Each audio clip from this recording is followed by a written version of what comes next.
Welcome to Fran's Friends, and join me in my crafting journey.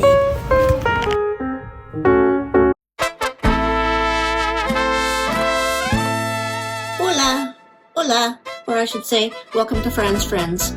I'm still having a little bit of jet lag, and before I venture off into March, I'd like to really just give a little bit of an update on my memory bear.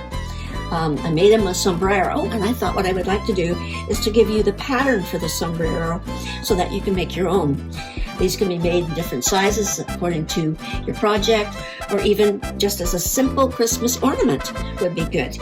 So what I did was I just went online to, I think it was YouTube or Facebook, and typed in DIY sombrero. And it came up with a couple of patterns, so I chose one, and I developed a pattern for it. So what I did was I cut a circle, a 5-inch circle, and then what I did was I took a line on equal parts of the circle as a clip line.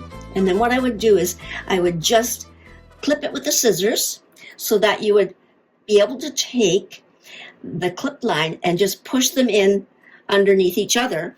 So that would give you a rim or a brim on your hat. So the other thing I did was that was a 5-inch circle, and I took 2 pieces of felt and glued them together. Then I marked and cut the 4 sides so that I could form the brim, and then you can either just sew it or glue it. Then what I did was I cut 3 pieces for a cap, and I just sort of measured about what a distance would be good for a little bit of a cap, and I just cut out a little area like that with a 1/4-inch seam, and then you just either glue them together or sew them together, and then you've got sort of like a little domed hat. Then what I also did was I took a 2-inch circle, cut it out, and I put the circle into the center of my felt circle, measured it out, and then I drew 8 lines so it looks like a pizza. Then what I did was I just went into the center and then cut all of those pieces of the pizza. Then what you do is then you can just fold, you glue or cut the lines into the inside of the cap. So just glue them inside so that you're going to get it looks like is something like this. So, and that gives you your cap insert.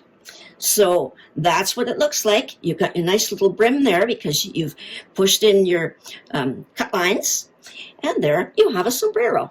So then what you can do is whatever size you want. I think it would be really a nice little Christmas ornament if you just took, say, maybe a 3-inch circle and maybe just a 1.5-inch center circle.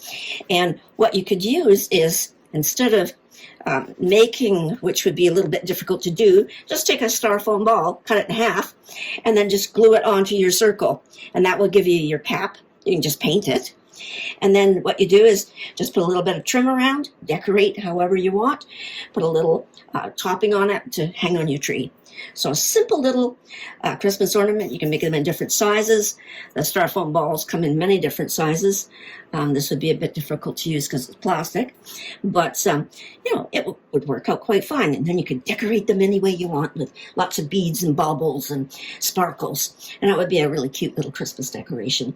Or again, if you want them bigger, that you can actually put them onto a bear or a project, then you could do it by cutting your circle, gluing them together, mark and cut your 1/2-inch cuts around the outer edge of your circle in 4 spots. And then you cut your pieces out for your cap, sew them together, glue them together. Then take your 2-inch circle, stick it in the middle, and then put your pizza cuts all the way around, and then just glue them onto the inside of your hat. Simple. It took me probably, I made a couple of them, but what took me the most length of time was the actual beading around the outer edge. But you could, need to do anything like that. This one I did sew, but beads, rickrack, ribbon, little pom-pom on there, and you've got yourself a sombrero. So that's my memory of Mexico, and using the fabric that I bought in a lovely little Mexican fabric shop.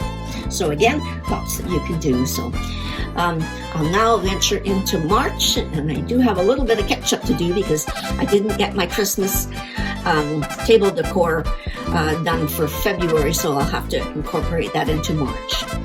But lots to do in the month of March. So thanks again for watching. See you soon.